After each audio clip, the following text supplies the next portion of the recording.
Hi friends, exam plus में आपका स्वागत है।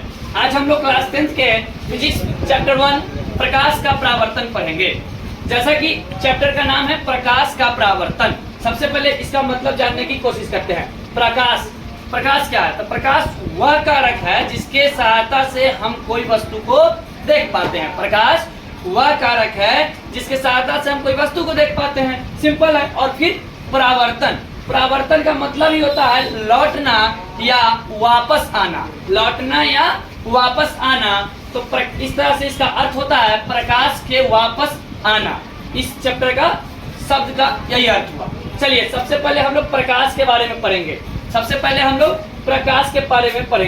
प्रकाश क्या है? तो प्रकाश वह कारक है जिसके सहायता से हम कोई वस्तु को देखते हैं। इस तरह से प्रकाश का परिभाषा हो गया। प्रकाश की परिभाषा यहाँ पे लिखा हुआ है कि वह कारक है, यानी कि फैक्टर है या जिसकी सहायता से हम क्या करते हैं, कोई भी वस्तु को देख पाते हैं। अब प्रकाश स्रोत क्या है? तो जिस वस्तु से प्रकाश निकलता है प्रकाश का स्रोत कहलाता है। जिस भी वस्तु से प्रकाश निकलता है प्रकाश स्रोत कहलाता है। जैसे सूर्य, तारे, इससे प्रकाश निकलता है। विद्युत बल्ब हो गया, लैंप हो गया, टॉर्च हो गया, दिया है, बाती है, ये सब क्या है? प्रकाश स्रोत होते हैं।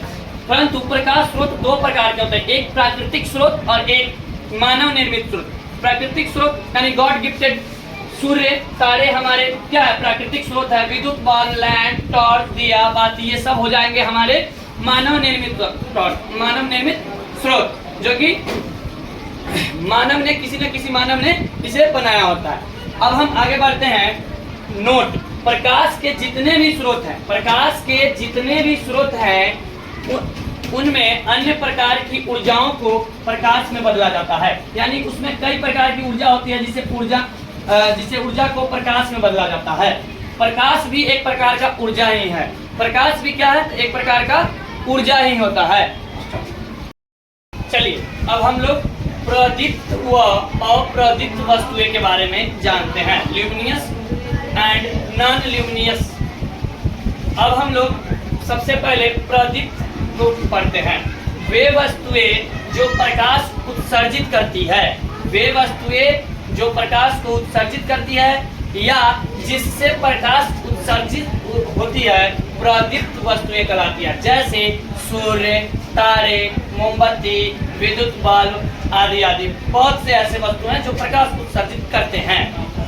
अब हम लोग अप्रदीप्त वस्तु को जानते हैं। अप्रदीप्त वस्तु क्या है?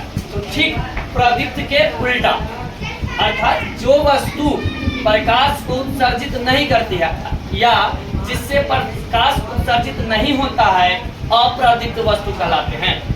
नॉन ल्यूमिनियस, जैसे टेबल, कुर्सी, मार्कर, बोर्ड, पेन, पौधा, पुस्तक, बहुत सारे ऐसे वस्तु भी हैं जो प्रकाश को उत्सर्जित नहीं करते हैं। अर्थात उत्सर्जित करने का मतलब वो प्रकाश को नहीं छोड़ते हैं, प्रकाश उससे नहीं निकलता है। ठीक वही अप्रदीप्त होता है।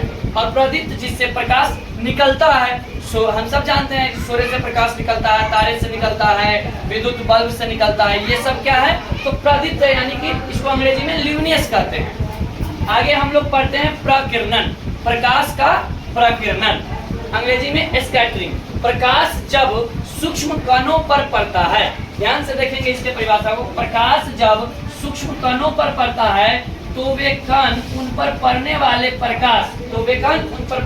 प्रकाश की कुछ ऊर्जा को अवशोषित कर लेते हैं। यानी कि कण क्या करता है? प्रकाश के ऊर्जा को अपनी में कुछ अवशोषित कर लेता है और फिर उसे चारों ओर फैला देता है।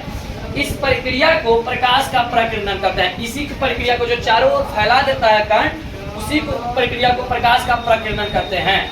तभी तो हम लोग दिन में वे वस्तु को भी देख पाते हैं जहाँ पे प्रकाश की किरण सीधे रूप से नहीं पहुँचती है, फिर भी हम लोग देख पाते हैं। क्यों? क्योंकि प्रकाश की प्रकीर्णन की वजह से देख पाते हैं। ठीक, अब हम लोग आगे बढ़ते हैं। हम लोग प्रकाश की किरण, एक सरल रेखा पर चलने वाले प्रकाश को प्रकाश की किरण कहते हैं। एक सरल रेखा मतलब सीधी रेखा में चलने वाले प्रकाश को प्रकाश की किरण कहते हैं। प्रकाश की किरण हमेशा सीधी रेखा में चलती है। याद रखिएगा दोस्त, प्रकाश की किरण हमेशा सीधी रेखा में चलती है। सीधी रेखा कहने का मतलब हुआ ये ऐसे, ना कि ऐसे ऐसे।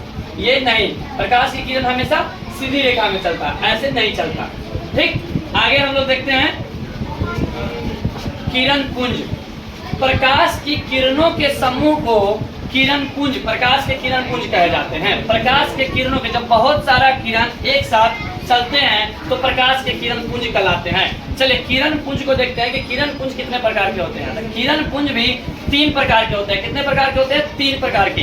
पहला नंबर अपसारी किरण पुंज, दूसरा नंबर अभिसारी किरण पुंज और तीसरा समांतर किरण पुंज होते हैं।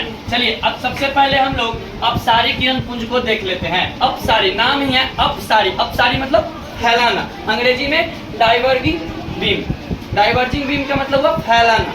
चलिए अब देखते हैं, इस प्रकार के किरण पुंज में एक बिंदु से निकलकर प्रकाश फैलती चली जाती है। इस प्रकार के किरण पुंज में प्रकाश एक बिंदु से निकलकर फैलती चली जाती है। अब हम लोग ए अपसारी किरण पुंज पढ़ लिए, अब हम लोग बी को पढ़ेंगे अभिसारी किरण पुंज। अपसारी किरण पुंज के ठीक उल्टा होता है अभिसारी किरण पुंज। इस प्रकार के किरण पुंज में प्रकाश एक बिंदु से निकलकर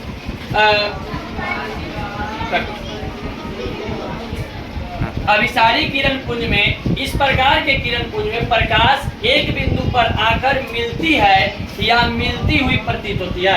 यानी ऐसे किरण पुंज जो बहुत सारे किरण पुंज आती है और एक बिंदु पर आकर मिलती है। जैसे यहाँ पे हम डायग्राम बनाए हुए हैं, ध्यान से देखिएगा तो बहुत सारे प्रकाश के किरण आकर के एक बिंदु पर मिल रहे हैं। ठीक इसके उल्टा है कि बहुत सारे प्रकाश की किरण यहाँ इस बिंदु से निकलकर चारों ओर फैलते हैं। जब हम अपसारी किरण पुंज के डायग्राम को देखते हैं तो यहाँ बहुत सारे किरण क्या हो रहे हैं, बाहर की तरफ निकल रहे हैं, फैल रहे हैं, और इसके उल्टा यहाँ पे आकर मिल रहे हैं किरण। अब हम लोग समांतर किरण पुंज को देखते हैं, पारदर्शी कहलाते हैं। जैसे कांच, पानी, हवा। इससे क्या होता है दोस्तों कि प्रकाश जो है आसानी से आर पार कर जाते हैं, अर्थात हमें दूसरी ओर आसानी से दिखाई देती है। पदार्थ की पारदर्शी पदार्थ कहलाते हैं। ठीक, आगे पारदर्शी पदार्थ कहलाते हैं।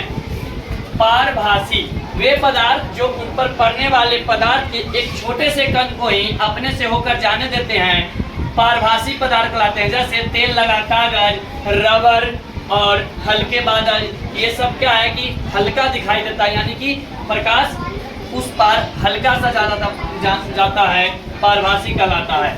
अपारदर्शी वे पदार्थ जो प्रकाश को अपने से होकर बिल्कुल ही नहीं जाने देते, अपारदर्शी कहलाते हैं। जैसे पत्थर, मिट्टी, लकड़ी, इसके आर पार हम नहीं देख सकते, यानी अपारदर्शी है। इसके आर पार हम नहीं देख सकते मतलब प्रकाश आर पार नहीं जाता है, ये अपारदर्शी कहलाता है। दोस्तों हम लोग प्रकाश के परावर्तन को अगले क्लास में, अगले वीडियो में पढ़ेंगे हम लोग, और पूरे प्रकाश के परावर्तन के नियम, परिभाषा और दर्पण वगैरह सब हम लोग अगले वीडियो में पढ़ेंगे। आज के लिए इतना ही।